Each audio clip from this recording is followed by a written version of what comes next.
for this Hope Week of Advent. This is a true story. Once upon a time, there was a prisoner of war in Vietnam.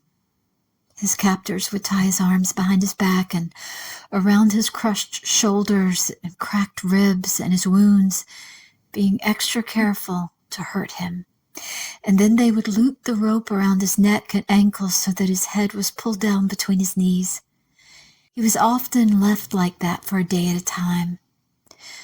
One night, a guard came into his cell. The guard put his fingers to his lips, signaling for the American soldier to be quiet. And then he loosened the ropes to relieve the soldier's pain. The next morning, when the soldier's shift ended, the guard returned and retightened the ropes, never saying a word. A month later, on Christmas Day, the tortured, broken prisoner of war was standing in the dirt courtyard when that same guard approached him. He walked up to the American soldier. He walked up to the POW, and he stood silently beside him. He didn't look at him. He didn't smile at him. Then the Vietnamese prison guard used his foot to draw a cross in the dirt. The guard and the POW stood wordlessly looking at the cross, remembering the true light of Christmas, even in the darkness, the hell of a Vietnamese prison camp. What hope we have in that cross. It's Hope Week of Advent. You know, when that Vietnamese guard put the sign of the cross in that desecrated earth, it was before a young John McCain.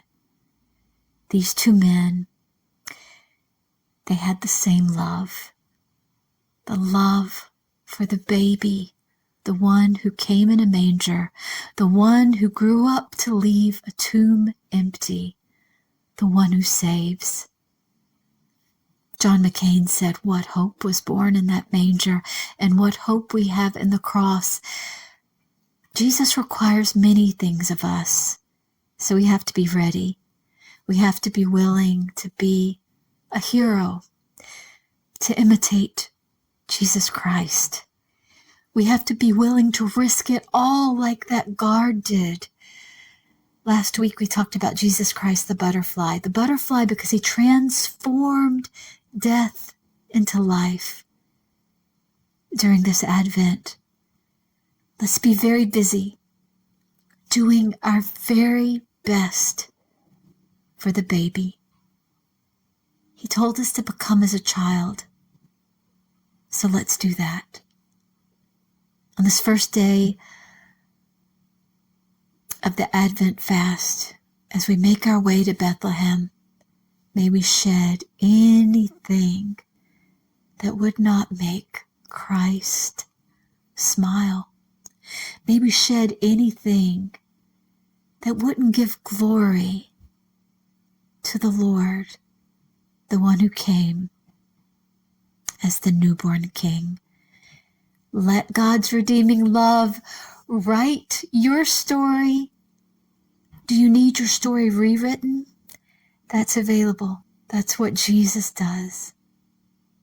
We hope you have a wonderful Christmas. From everyone at South Main Baptist Chapel, we're making our way to Bethlehem's baby.